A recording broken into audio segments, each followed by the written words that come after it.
Santa Barbara Baker here with a little update to my dough recipe, and just to show you guys what I've been up to as far as the dough goes. If you've been following my Instagram, I've been teasing this a little bit. I've moved back to mixing my dough as one mix, as an overnight. We'll call it a no knead. We're gonna knead it a little bit, but it's mostly a super simple no knead dough.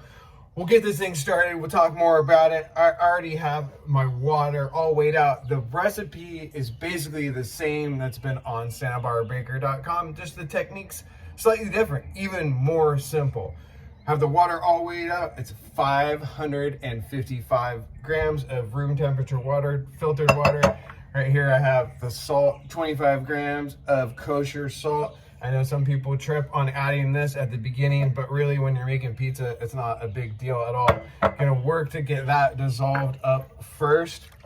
And this batch too, I'm just keeping it super simple these days, making instant eats pizza dough. I feel like the flavor of instant eats is great, and just also time-wise, it's really fits into more where I'm at right now. But you know, sourdough is always bomb. Never gonna hate on that. The instant dry yeast, I have 2 grams of instant yeast here. Depending on the temperature or where you're at, you might want to scale this down a little bit. I probably wouldn't go over 2 grams. We're going to let this sit overnight. Temperature out here this evening is looking pretty good. I'm just going to let it sit outside, just depending on where you're at. I mean, over 70 degrees at night might be a little sketchy, but you're going to put this right into the water. I know some people trip. There's already salt in there. Is that going to kill the yeast? Well, it turns out with pizza, it's really is not a big deal, and that's coming from actual dough experts, not me, who just pretends to be one. The mix here, we're gonna let the yeast kind of just bloom up here a little bit, maybe about a minute, let it absorb. It's just gonna make it easier to mix in there. The flour here, I already have it blended up, pretty much the same blend that I've been using. I changed it up a little bit. I have a little bit of that Tony Jimmy Johnny, I think that's how you say it, flour. It's another Central Million flour. That's all the flours I use come from Central Million. It's just what I like. It's organic, American ground flour, and it's bomb. That's why I like to use it. It's about 50-50 here, bread flour and 00 flour. I'm using the Central Million 00. It's a little different than Caputo or something like that. And the bread flour too, if you're using King Arthur or some other brands, always check your protein levels. This bread flour is more on par with an all-purpose flour. So if you got King Arthur, I would sub in the AP here, but we got Central Million, Artisan, Baker's Craft Plus in here, along with some TI-85 and 100 grams of that the Tony flour, super bomb. All right, we got this kind of absorbed up here. It's looking pretty good. This all mixed up. If you've been seeing on the Instagram, the pies have been baking really nice, and this dough couldn't be simpler. Got away from the mixer and the multiple mixes, because really at the end of the day, I was seeing it come together really nicely. This is looking all right. I wouldn't trip too hard if it's not completely mixed in here. It will all absorb up once we get the flour in. All right, now what I'm gonna do here, just gonna start dumping the flour in here. I said it's a no knead. We're not gonna knead here at all. What we wanna do is just kind of pinch through the flour to get it all absorbed. We're gonna let it hang out after we get the flour all mixed up. But you see what I'm going through and just kind of making sure the flour is getting all mixed up. Just want to make sure that there's no dry flour remaining, but we're not going to get crazy with the dough right now. I'm just going through pinching it like that. That's a great way to get it mixed up. Getting it down on the marble hook here, making sure all that water gets incorporated, along with, we had our water mix there with the yeast and with the salt. Look at that. See, it's starting to come together all nice and shaggy like that. What I'm gonna do here is finish getting this mixed up. I'll show you guys what it looks like. We're almost there. It shouldn't take too long. See a little flour around the bowl here, but I'm not tripping, making kind of a little mess here. but it's coming together nice. But you can see I'm not really kneading, I'm just pinching. Maybe this is looking pretty good to me. As you can see, most of the flour and water has absorbed, but it hasn't really come together as a distinct ball or anything like that yet. We're just gonna cover it up right now, let it absorb the water a little bit more. About 5 minutes covered with a plate. Meet back, put a little bit of oil in here, finish it up for the night. We're back after about 10 minutes. The dough is looking really nice. It's had a chance to absorb the water. Things are coming together. Things are looking really happy here. We're gonna keep it super simple. We're not gonna do a whole lot of kneading here. We just wanna incorporate a little bit of oil into the mix. I don't like a lot of oil in my dough. A lot of people think oil will make your pizza crispy. It actually does not. It'll make it more tender, which is a good thing. Easier to stretch, things like that. I like just a little bit. We have 10 grams of oil here, and I'm just gonna drizzle it kind of on top and here and around the bowl.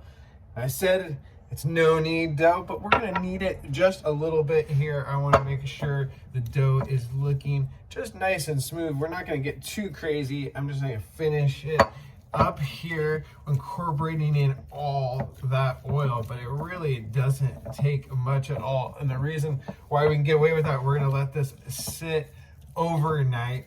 Just looked at the temps. It's going to be about 60 degrees here. I think that's about perfect for letting my dough sit out overnight. End up being about a 12-hour bulk ferment. We'll meet back here in the morning, divide it up into dough balls. We're going to end up with 4 dough balls on this one, about 350 grams each. I feel like that's a really good size for the Ooni Coda 16 or Karu 16. That'll get you about a 15-inch pizza with a nice crust. All things we really like. Look at that. See, it's already looking really good to me. This looks plenty good. This is it.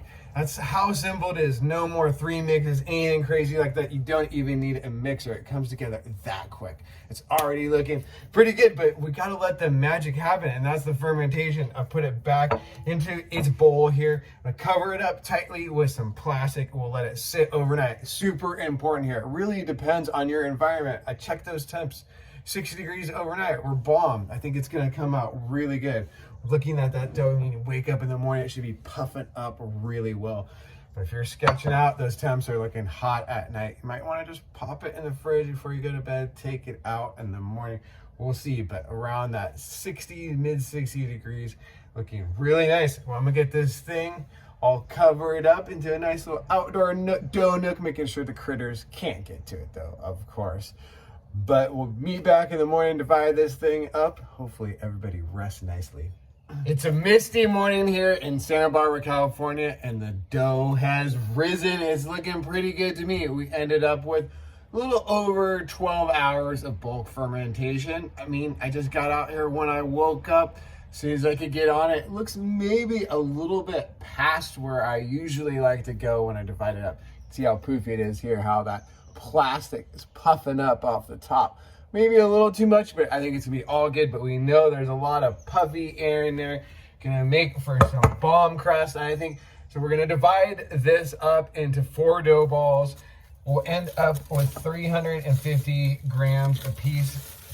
That's a really nice size for baking in the Ooni Coda 16 or Karu 16, or even inside on the steel. That will give you about a 15-inch pizza, maybe a little bit bigger depending on how you stretch it. All right, here, so this dough, see, it looks like maybe a little, there's some of these big bubbles here. That looks a little bit too much for me, but it's gonna be all good, I think. So what we wanna do here is hit our workspace with, I'm gonna put a little bit of flour on the marble. It's super moist out here. Like I said, the misty morning, I'm not joking on that. It's probably like 100% humidity out here. Marine layer, super thick. I'm sure that affected how our dough fermented last night, but things are looking all right. And we're just making homemade pizza here, so we're not tripping too much. Look at the dough coming out of here. Look at that. Looking super nice. I'm gonna put it right down here on the marble. Put my scale. Got a scale here. I don't know if you guys can really see it here. I'm tight on space a little bit. I'm gonna put our bowl onto a scale so we can weigh these things out, our dough balls out. Okay, I'm gonna divide it up into 4 350 gram dough balls. I prepared, we're gonna do the pizza a couple of different ways with this batch. I've been playing around with it. I've been teasing that as well on my Instagram. of seeing how you can pan this dough up. But just for my regular dough, today I'm using a bowl. I like using bowls sometimes because I feel like I move them around easily in my fridge, but a dough tray is like the super pro way to go. And then also fun, I just started panning up some of my dough once it's past its prime, like past 5 days. Oftentimes it'll rip in the oven. It's kind of a pain to work with. Just pan it up. I just getting one step ahead again, panning it up right now. I'll stretch it a little bit though. I'll make sure it fits into the pan the day I'm gonna bake it. I'm gonna revisit this though, so stay tuned for a video on that. I have these prepped. What I'm gonna do here though is start dividing up my dough. I'll show you one dough ball here. Cut it off. We're looking for 350 grams. Look at that, right on the money, right away. I don't usually get that, especially on camera. And so what I like to do is there's a lot of different ways to make a dough ball.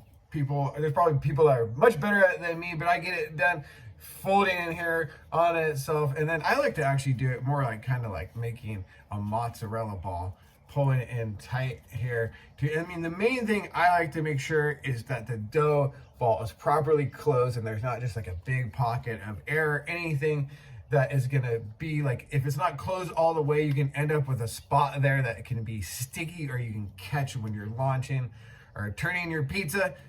This dough ball is looking nice and smooth, ready to go into my lightly floured bowl. I'm gonna get this covered up tightly. Might let it hang out for about a half an hour today before I put it in the fridge to cold ferment. It is already fermented quite a bit on that bulk fermentation, so I want to be careful. Don't want to have it overproof. Really got to pay attention to your environment. Take a look at your dough. If it's looking nice and proofy, get it into the fridge. Pretty much as soon as you can until you're ready to use it. You want to take it out of the fridge though, at least about 30 minutes to an hour before you're going to bake it. This dough will last, I'd say, up to a week in the fridge, but really after that 4 or 5 day mark, it starts to break down, and I find panning it up is the way to go. But as I showed you guys, I already prepped this one. This one I'm nice and buttered up. That's what I'm going with for this week. I'm gonna put the dough right in there, get that covered up, because I know I'm not gonna be able to get to this one later in the week.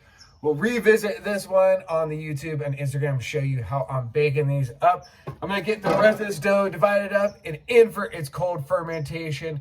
Check out all the details, measurements of the recipe up on SantaBarbaraBaker.com. I really didn't change anything on the measurements, but I'm gonna do a little update on there with the technique details for our little no knead, super simple. I hope you guys dug it.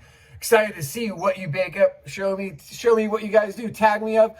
Santa Barbara Baker. I'm SantaBarbaraBaker.com. That's where you can find the recipes. Santa Barbara Baker on Instagram. Thank you for all the support. I love you all. One love.